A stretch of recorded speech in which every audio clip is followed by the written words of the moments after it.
Hi, welcome to day 13 of the Restore series. I'm Shannon. Nice to have you join me on the mat. Today we're going to do some wall yin. Get yourself a block, cushion or pillow. Might need it for under your hips. A nice clear wall that you can let your legs lengthen up over, so no pitches there. But let's start in our seat.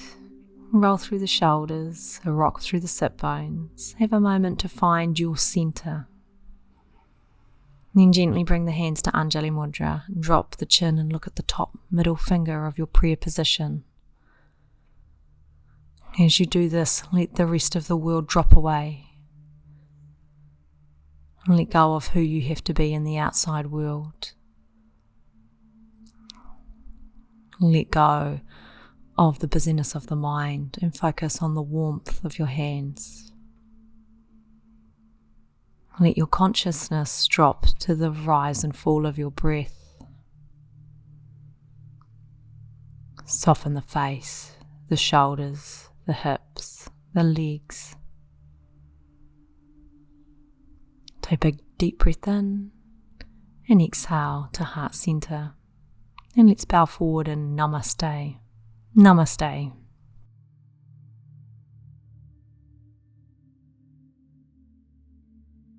Now we're going to take it maybe a cushion or block with us and sidle up to the wall. You want to take your left hip to the wall, hug it, bring yourself to lay down, and then turn your sit bones towards the wall so that you're trying to get into the corner between the floor meeting the wall, and let your legs lengthen up to the ceiling.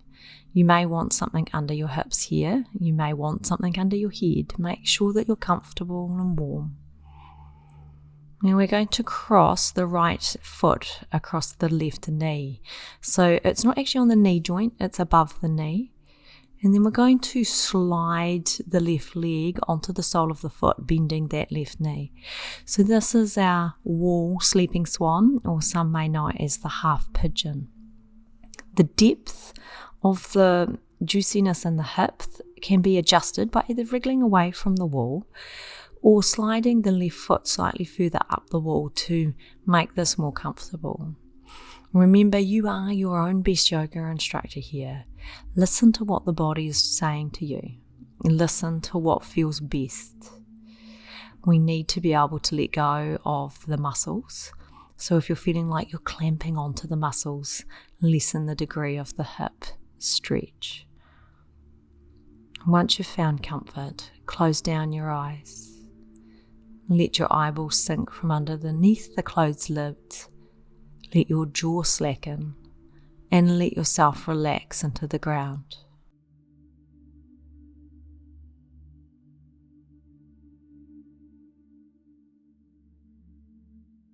Notice what comes up for you when you lay down here. Is the mind busy? Is the body prickly? Notice without judgments, just observations. Let your mindfulness or consciousness come to the breath and allow that to eliminate the need for thought.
Now, Find a little bit of movement, maybe a twinkle of the fingers. Act with a lot of love and care, like you're fragile when we move. We're going to gently lengthen the left leg and unhook the right leg from the knee so that both legs are coming up the wall. And this leads us straight into our next posture. Inverted legs up the wall or wall caterpillar. Readjust the hips for the depth that feels like the right edge for you today.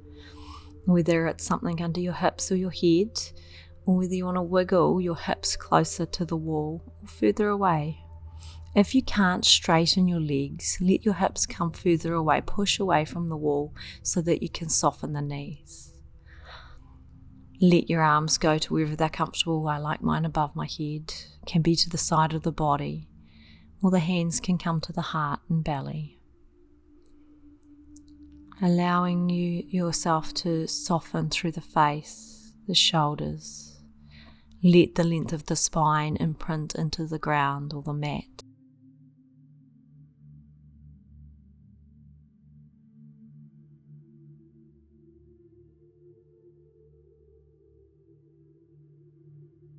Allow the breath to slow and deepen as you slowly unravel into your pose. Stress, tension, fluid draining down the legs and back to your torso.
Be aware of anything that's come up for you in the pose. Is there anything holding you back from letting go or falling even more deeper into your position?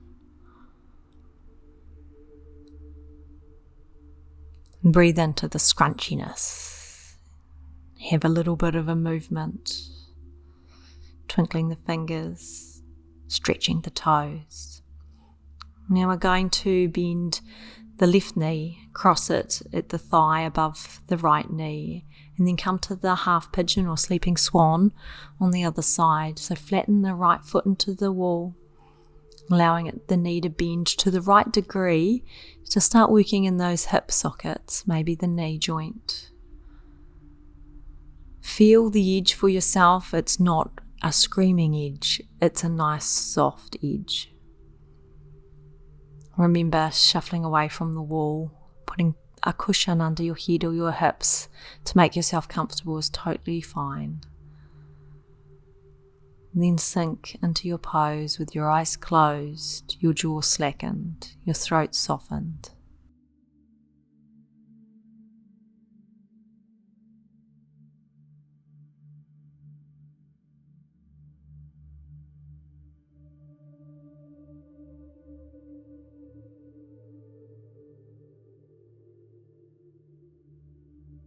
Allow everything to unravel, breath by breath, layer by layer. Feel the calming, the toning down of your nervous system and your adrenal system. If the body feels like it wants to fidget or itch, just breathe through that. It's just our nervous system telling us to be busy.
Remembering when we move, we're going to move with a lot of love and care for ourselves.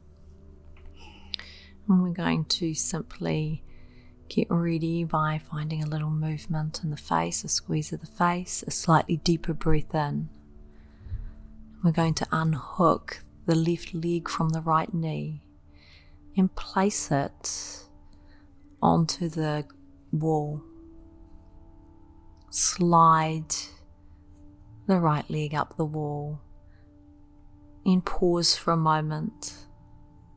Just allow the body to receive any subtle energetic changes.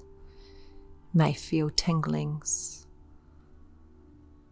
When you're ready, we're just going to turn to the side, drop the legs to the ground, knees still bent, and have a moment in a bridge, checking in with yourself. And gently roll over and push up to a seat of ease, Sukhasana.